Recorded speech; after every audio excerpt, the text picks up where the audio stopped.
আসসালামু আলাইকুম। তো এই পাবনা ভাড়ার ইউনিয়নের ভিতরে পীরপুরে যে মেয়েটা ধর্ষণ হয়েছে, তো আমি সেই ধর্ষণ মেয়েটাকে আমরা দেখতে যাচ্ছি।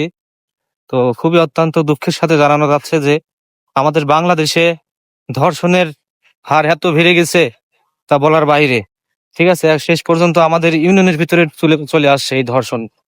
তো আপনারা সাথেই থাকুন, দেখুন কিভাবে এই মেয়েটাকে ধর্ষণ করে হত্যা করে এখানে রেখে কে বা কারা রেখে চলে গেছে।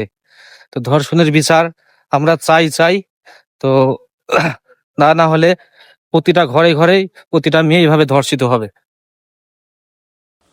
আহা, হায় রে মানুষ, মানুষ নামে তোরা পশু। এটা কোনো মানুষের কাজ? দেখুন কিভাবে হত্যা করে বস্তাবন্দি রেখে পালিয়ে গিয়েছে।